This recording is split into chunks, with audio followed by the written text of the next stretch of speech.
Chapter 18 ba yun? Yung concerning the collection.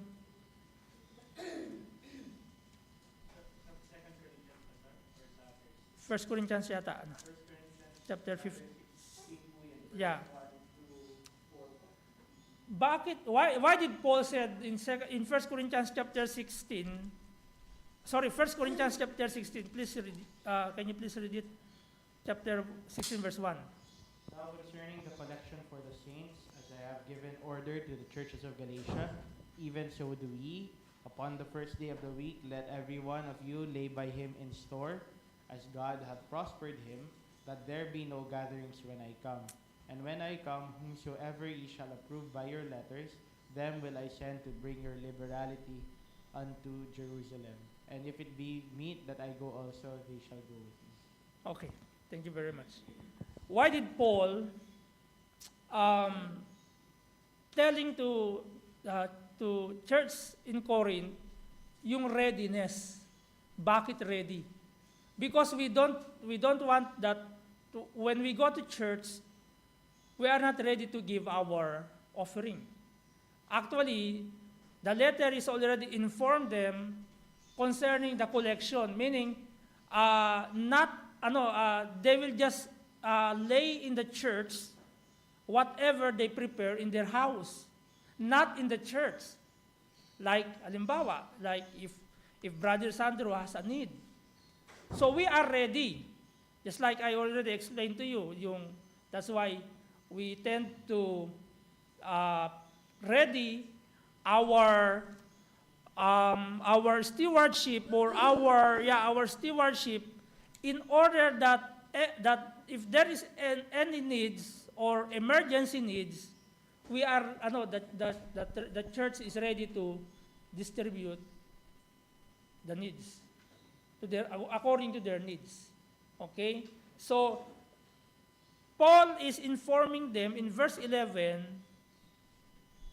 that they should to perform doing of it. Okay?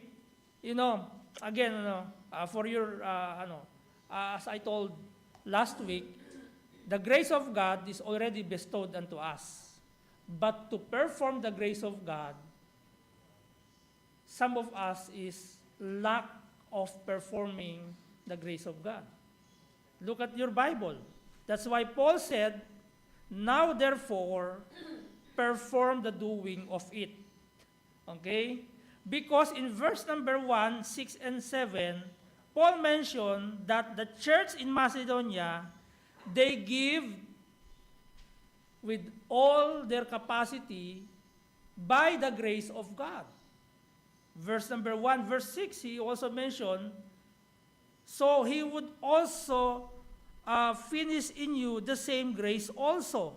And verse 7, therefore as ye abound in everything, in faith, in utterance, in knowledge, and in all diligence, and in your love to us, so that ye abound in this grace also. So meaning to say, Paul mentioned that this the grace of God is with them, but they should to what?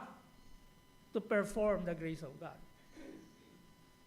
Every time, many believers overemphasizing the words grace, but they don't perform the grace of God. Okay? Did you remember? He already bestowed the grace abound to us when the Lord Jesus Christ gave Himself to us. And Galatians chapter 2, verse 8 and 9, for by grace ye are saved. He first mentioned the grace and bestowed to us. Okay? And our responsibility is to mention that grace, or to perform the grace. Okay? So prove the sincerity of your love by giving according to your means. Verse number 12, look at your Bible. For if there be first a willing mind, where's the yan?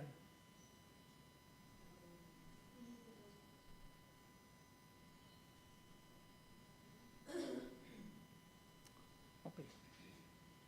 For if there be first a willing mind, it is accepted according to that a man hath and not according to that he hath not. For I mean not that other men be eased and ye burdened, but by equality, that now at this time your abundance may be a supply for their want, for that their abundance also may be a supply for your want, that there may be equality, as it is written, verse 15. He that hath gathered much had nothing over, and he that had gathered little had no lack. Okay? So, Paul makes clear that he does not want generous giving to be command to obey, but rather a proof of the sincerity of their love. It is so hard, and it's not good every time to give because someone forced you to give. Okay? Like you should to give, because if you don't give, God will not bless you. So you are just give not because you have a willing heart. You give because you obey the command. Okay? What if there's no command to obey? Do you still give? This Paul makes them to understood that he does not want them to be generous in giving because of command, but he wants them to give, okay, with the sincerity of their love. Paul speak by occasion of the Macedonians' earnestness. Okay, that's why Paul give this church in Macedonia an example of a believer, of a giver believer. Okay, generously.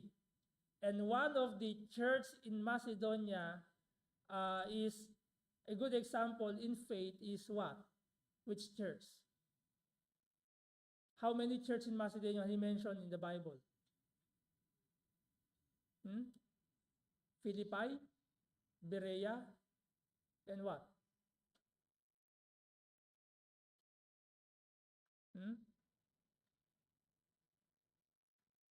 Ilan yung church na minention ni Paul? The Macedonian church. How many church? Berea, Philippians, and what? The Philippi and what? Thessalonica. Okay, they are good in faith. Okay, that's why Paul giving them an example. Did you remember in First Thessalonians, their faith, their faithfulness is exemplary testimony, meaning that in serving God, their faith is a model example to other church, to other church.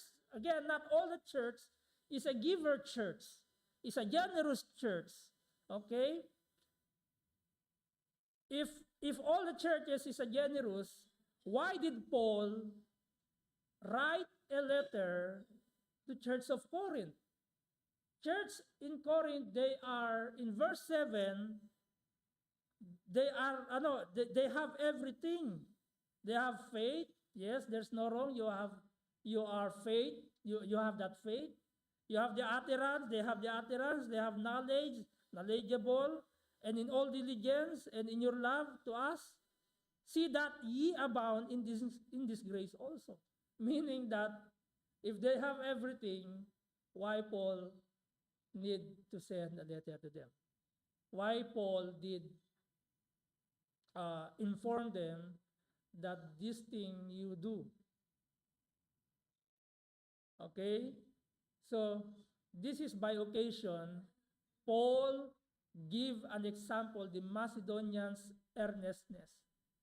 The two parts join by and in the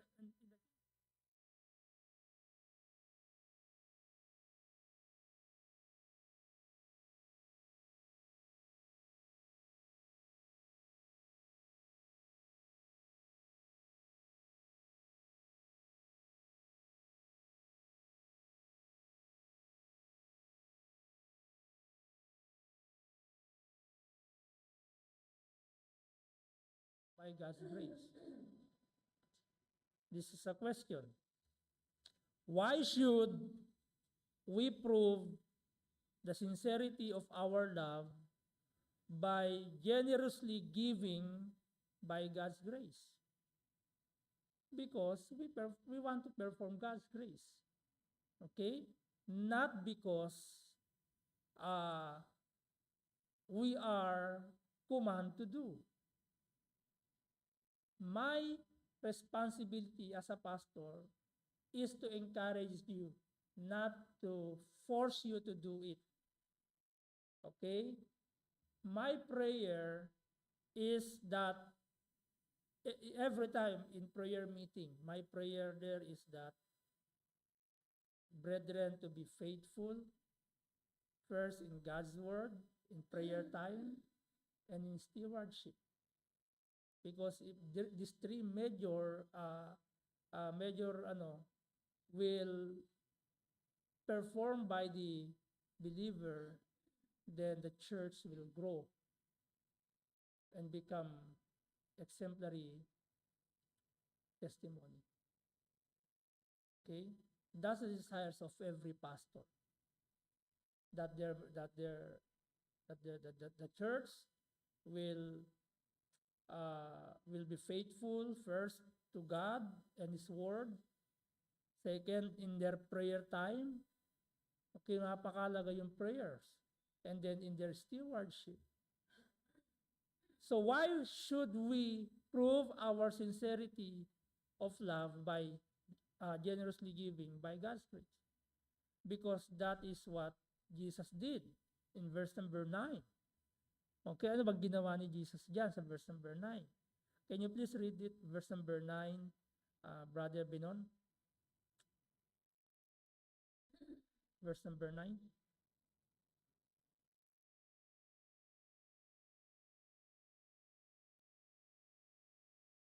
Second Corinthians chapter 8, verse 9.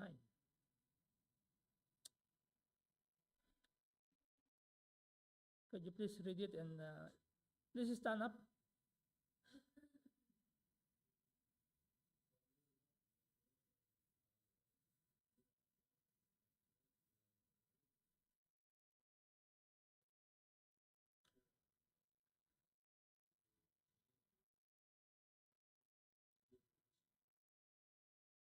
Amen. Thank you very much. Okay? For ye know the grace of the Lord Jesus Christ. Again, this is Paul wants them to remember the grace of God bestowed unto them. Okay? What is the grace of God He bestowed to them? That though He was rich, Paul mentions that Jesus Christ was rich? Brother Sandro. Bakit sinabi ni Paul sa verse number 9 that Jesus Christ is rich? Do you have any? Sa mga babae. Bakit sinabi ni Jesus Christ, ni Paul na si Jesus Christ ay rich?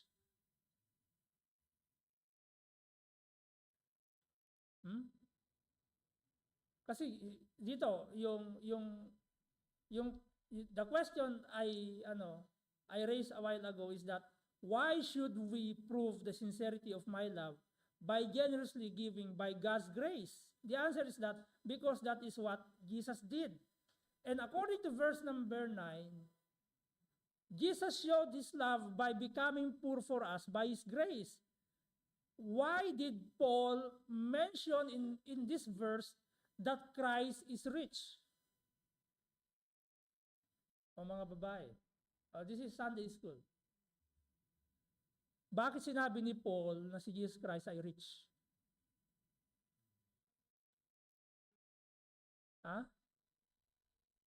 He gave His life, yes. What else? He is the Son of God, yes. He is what? He is the owner of everything. Like John chapter 1, verse 1 to 3. What do you call this? In the beginning was the Word, and the Word was with God, and the Word was God. Verse number 2, the same was in the beginning with God. Okay? All things what? Were made by Him, and through Him, all things were what? Without Him, anything that was made.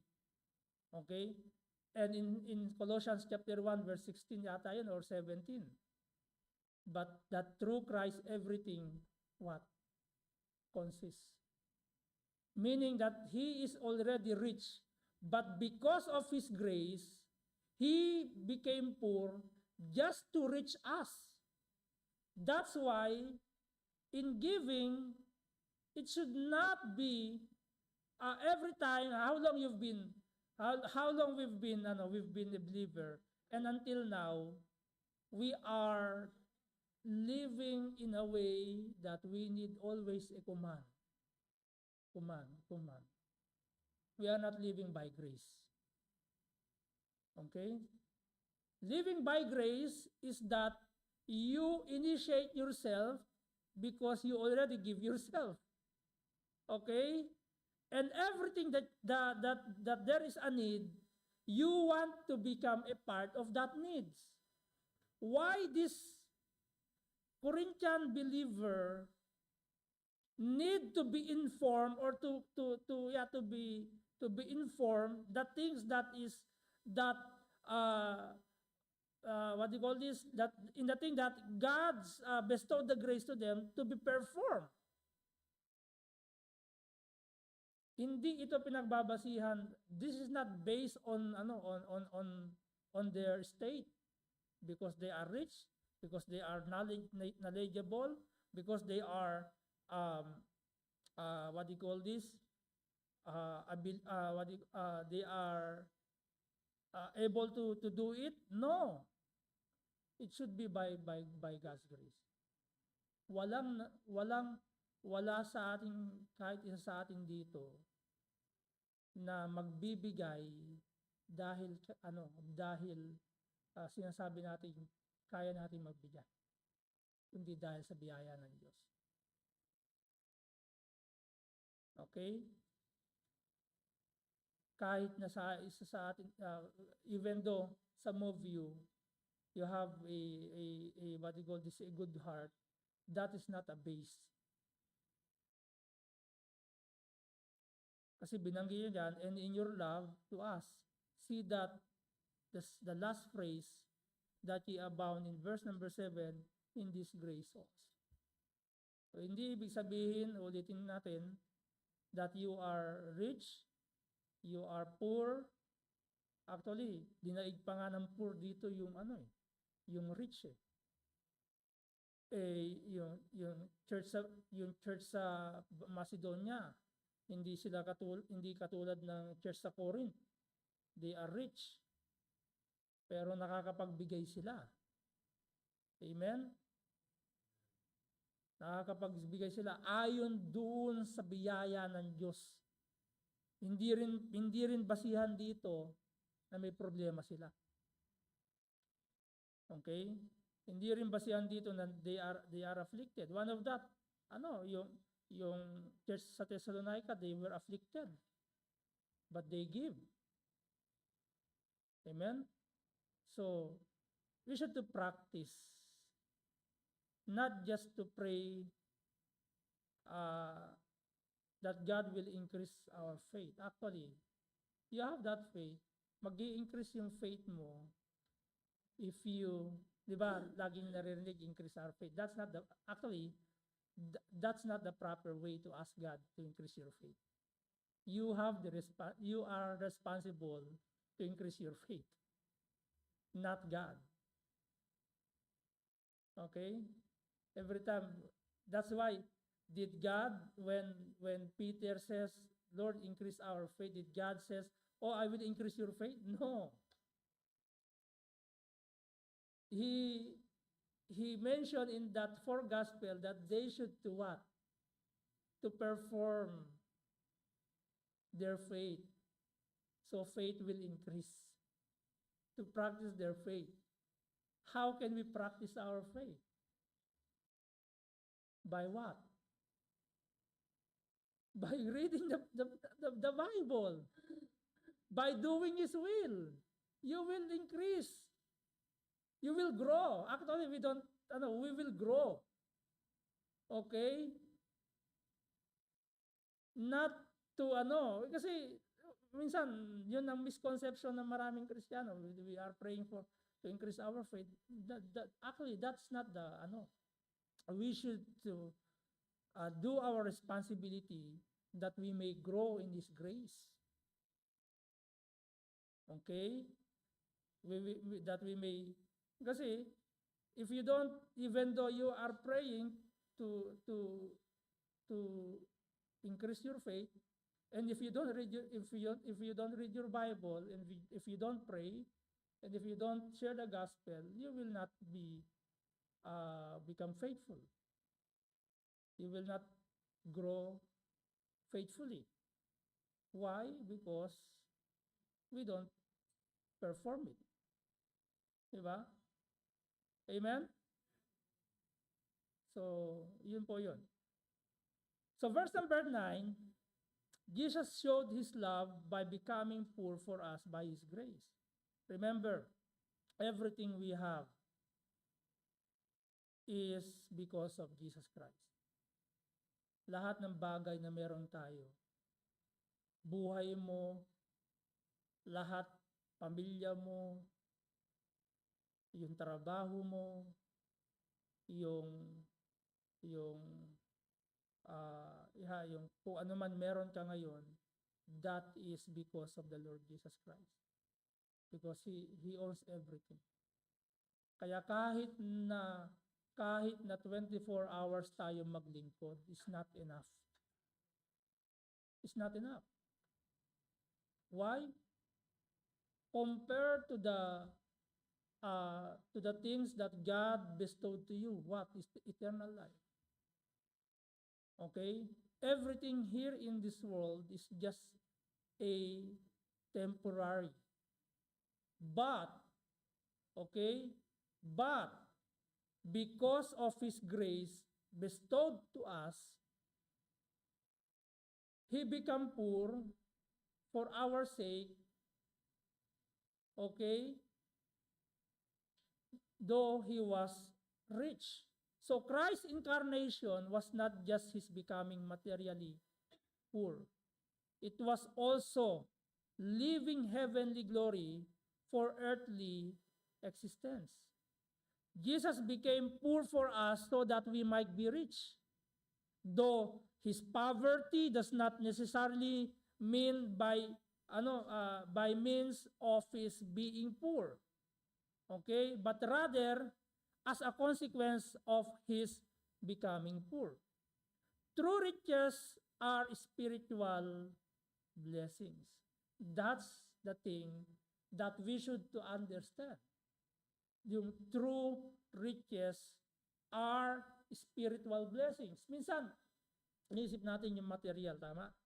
There's no wrong, nagpe-pray tayo that God will give us our daily needs. That's no wrong. Okay? There's no wrong that we will have a house and lot in our own country. We have car. That is not wrong. But see to it, that is not your priority. Your priority is your spiritual life. Okay? Because at the end of the day, brethren, all of these things that is in this world is just temporary. Iiwan mo yan eh. And the thing that we should to be prepared of is at the judgment seat of Christ. 1 Corinthians chapter 3, 2 Corinthians chapter 5, verse 10. We will all be account, okay? And it depends on your performance here in this world. We will appear there. Either you will receive your service here is just a what do you call this? It's just a like hay, nasusunog.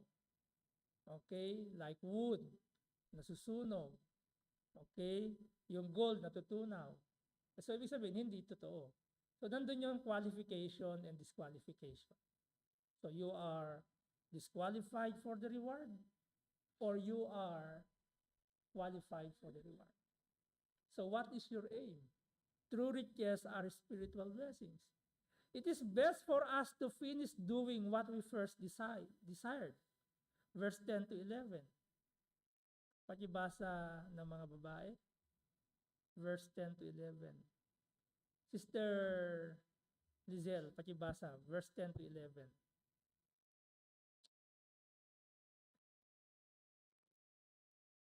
2 Corinthians chapter 8, verse 10 to 11. Verse Nandiyan ba yung 10. ating mga And herein I give my advice, for this is expedient for you who have begun before, not only to do, but also to be forward a year ago. Verse 11. Now therefore perform the doing of it, that as there was a readiness to will, so there may be a performance also out of that which ye have.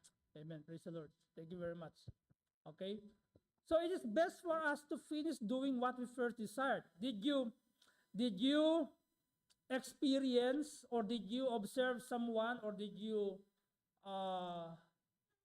know someone that first 10 years of their Christian living, wow, they are giver, they are generous, so to speak. And after that, hindi na nila na-continue yung pagiging generous nila. Might be, I remember, I will not mention the church, na nakakakwento. Merong isang church na, the first, nagsisimula sila, gaganda, yung sila ay nagsisimula, lahat ng kanyang mga member, giver. Lahat sila, giver. And then, nung pinagpala sila ng Panginoon, later on, nakalimutan nila yung church kung saan sila, nag-church. Or nag-church sila, pero yung ginagawa nila nung una, hindi na nila ginagawa. You know what's the reason? Nalunod sila sa blessing. Ayaw nilang mabawasan yung mga kinikita nila. Kaya nag-stop yung kanilang yung kanilang ginagawa. Sana hindi tayo mag-stop. Hanggang dumating si Jesus Christ, nagpapatuloy tayo sa pagbibigay.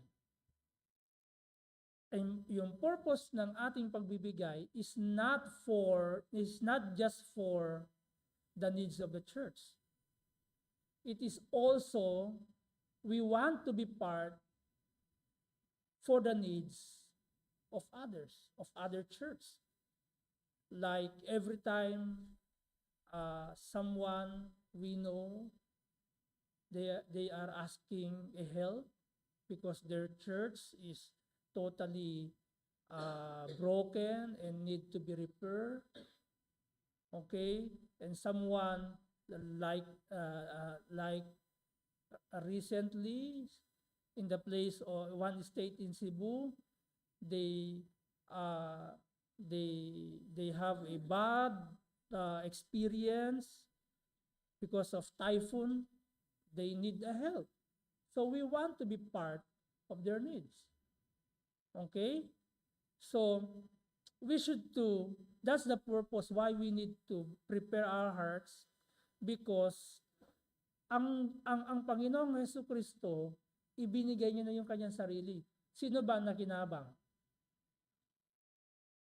Who benefits when God gave His only begotten Son? Sino na benefits? Tayo. What is that benefits? Spiritual what? Privilege. Spiritual blessings. Okay? That's the riches we have right now.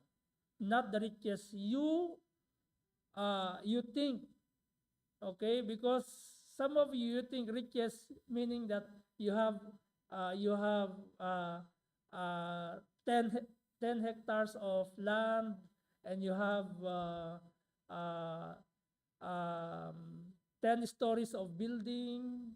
Okay, you have Lamborghini, Bugatti. That's the richest you think. No, that's not the richest. That's not the true riches. True riches is a spiritual blessing. Okay? Amen? So it is best for us to finish doing what we first desired. The word, ano dyan, yung expedient dyan, is the word, advantageous. The Corinthians were the first to begin the offering and to be forward or to desire to do it. Okay? But the thing is that because of their situation, maybe they are busy, become rich, or earning money. Okay, so Paul informed them to continue, okay, to finish their doing. So give according to what you have, so believers' needs are equally provided. Verse number 12. Verse number 12. For if there be first a willing mind, it is accepted according to that a man hath, and not according to that he hath not. So meaning that give according to what you have, so believers' needs are equally provided. There comes a time, may nagtatanong, Pastor, wala pa akong trabaho, wala pa akong maibigay. Okay, mag-pray ka, bigay mo muna sarili mo. Ano bibigay mo? Wala kang ano eh. Not unless humingi ka sa Panginoon. Bigay mo muna ang sarili mo. Minsan kasi, ang iniisip natin agad, makapagbigay. Pero hindi natin ibinibigay yung puso natin sa Diyos. Bigay mo muna ang sarili mo. Yun ang ginawa sa Church ng Macedonia. Okay?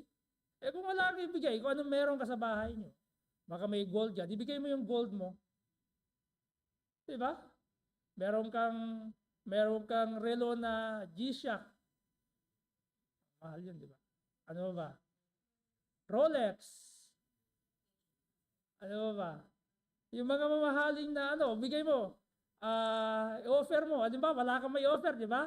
O di, ginagawa ninyo? Ginagawa natin, hindi ba offering yung ginagawa natin na yan? That we give goods. Okay? That's offering. Wala kang maibigay. Anong meron ka sa bahay mo? Sasakyan mo, Pastor, pwede bang ibigay ko yung sasakyan ko? It's up to you. Ano nangyari kay dun sa Acts? Lahat ng property, kaya lang may gumaya naman. Si Ananias saka si Sapphira. Akala nila, nung nakita nila si Justus, tinatawag na Jesus. Okay? Sabi na, nakita nila, Joseph ba o basta si Justus. Okay? Nakita nila, kayang magbigay ni kapatid ng gano'n. Bigay ko din benta ko rin yung aming, kaso lang, merong maling motivation. Merong kickback. Ano yun? Parang humingi rin ng komisyon ba? So hindi ka pwedeng magsinungaling sa Diyos. Kasi yung Holy Spirit nandun sa iyo. Okay, kaso lang nilabanan nila yung yung will ng Panginoon. Kaya nangyari kay Ananias, namatay on the spot. Di ba? Si Sapphira, namatay din. Sapphira lang siya. Okay, so meaning that if you don't have yung giving is not just monetary. Ang iisip kasi natin monetary agad. Pera agad. No, you can give things, your precious things. Yung mga bagay na binavalue mo. Diba? Ulitin ko, halimbawa, di mo lagay mo sa offering, Pastor, ito po yung gold, 22 carats, i-offer ko po sa Panginoon, wala po akong maibigay na pera. Hindi mo bibigay kausapin mo Panginoon, hindi pala si Pastor. Mali pala yan. Kausapin mo Panginoon. Kung wala kang, alam nyo ba, sa mga mission conferences, Mayroong mga nangahamon na mga bago tayo magtapos, no. May benediction patungkol sa offering. One of the pastor, he came from province. And then he has a burden in his heart to be a part on the needs of the missionaries. And he also a missionary. Okay? And then there is a benediction. He came from province. Okay? And then that money in his pocket is for his transport going back to his own province, to the field where he served. And he prayed. You know what he did? He gave the whole wallet. He gave the whole wallet. But before he gave, he prayed. And he committed to God. So be it if I will walk going back to my field. Okay? Do you think God, if he has a right heart, God will allow him to suffer? No. Bago siya lumabas sa building, inabol siya ng treasurer ng church. At nilagyan ng laman yung kanyang wallet. Ibinalik yung wallet eh. Kasi siyempre, wala din lahat yung cards niya. Ibinalik yung wallet sa kanya na may mga laman na. Okay? So, yan yung mga mapapakinggan nyo pag uma-attend kayo sa mga mission conference. Ay, maganda yung mga mission conferences. The testimony of all the missionaries na galing abroad na nagkakala nyo is because they are in a foreign land, they have a good experience. No. Amen. Try to go to Ethiopia. Try to go to Uganda. Look the situation of the missionaries there. You will see yourself here in UAE. Try to reach out those persons in the tribe, in a tribal mission. You will see you are blessed here in UAE. We are so blessed. That's why every time I ask Pastor Cornelio, Pastor, I can't go to Bulacan because I have a mission trip. Kasi ang pinupuntahan ko mga churches, yung mga church na nagsisimula pa lang. Ang gusto ko mapakinggan yung pastor na nagpi-preach. Despite ng kanilang subukan nyo. Magpaalam lang kayo sa senior pastor nyo. Pastor, pwede po ba ako mag-mission? Lang po ako. Ilang beses lang kami pumunta sa Bulacan, pero hindi ako nagpi-preach doon. Nagpapaalam ako kay Pastor Cornelio sa kay Pastor Ben. Kasi ang goal ko hindi yung not unless halimbawa anniversary, talagang naka-schedule ako, pupunta ako. But if I don't have a schedule, I choose to collect experiences from churches that nagsisimula pa lang at makita mo yung experience nila. Kasi baon-baon mo yun. At kung paano mo iibigin yung gawain ng Diyos. Dapat ganun tayo. Hindi tayo dahil malaki church natin sa Pilipinas, tayo din, hindi po. Try to challenge yourselves. Nandun yung kahit nadala yung pamilya mo, kailangan talaga magdala ng pamaypay kasi nga they don't have AC like we have ACs. Now how many tons we have? That is 4 point something and this is 2 tons. So we have 6 ton AC in this room. There they don't have ton. Okay?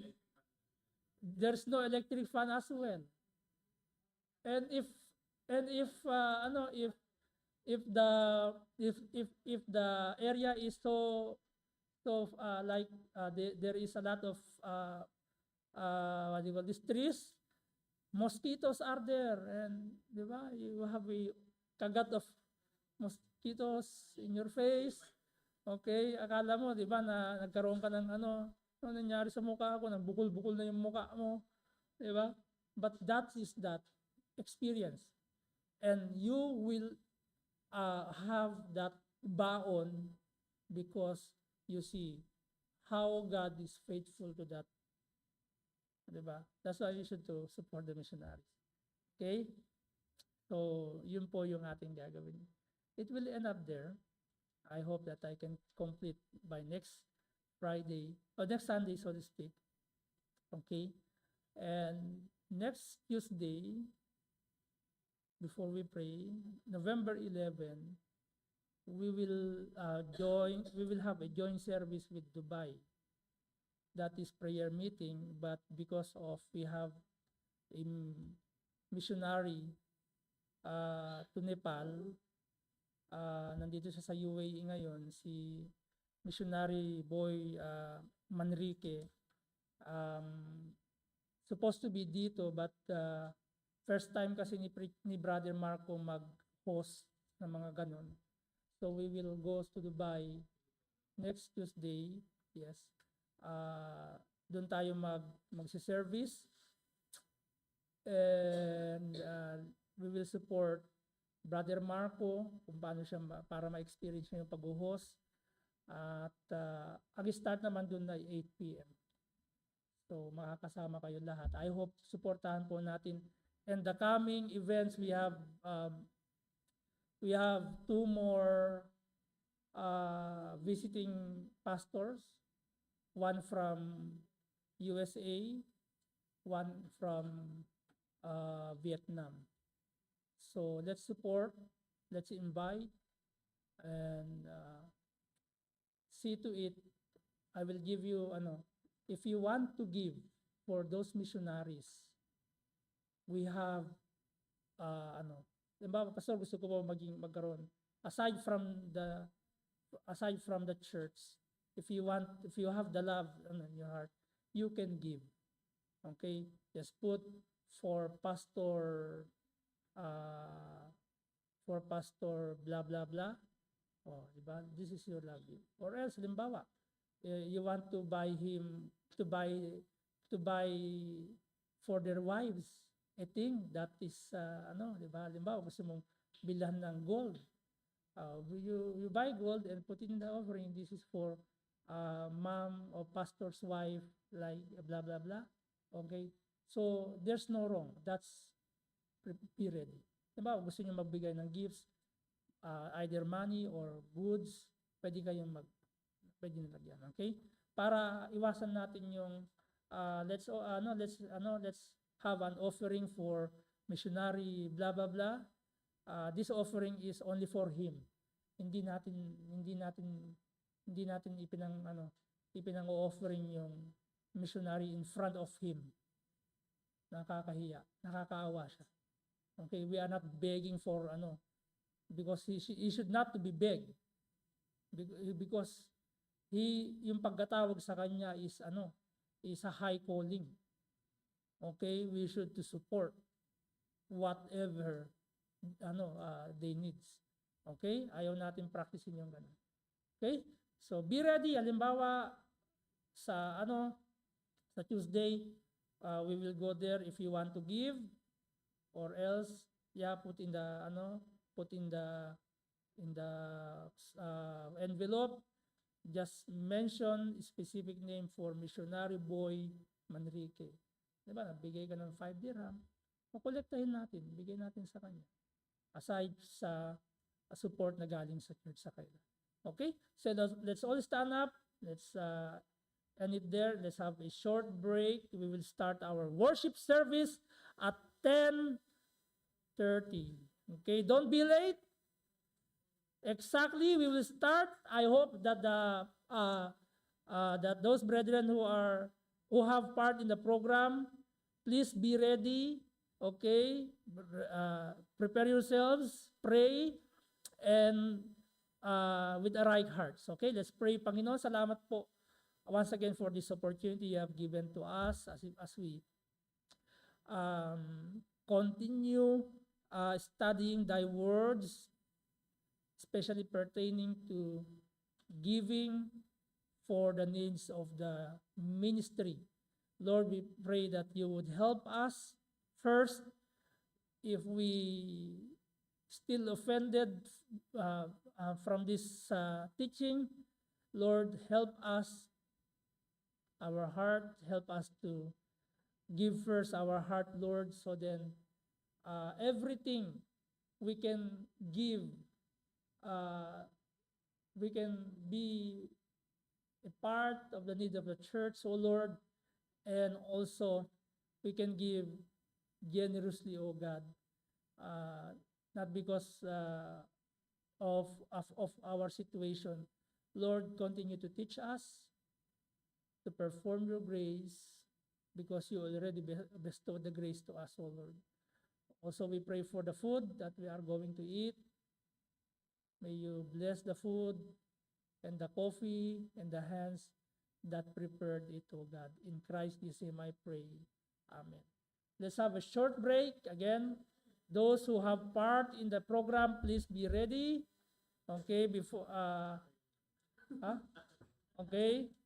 And let's enjoy our coffee break. Good morning to Kuwait brethren, Brother Benji, Sister Arlene Joy. And medyo may problema lang kami kanina sa internet, kaya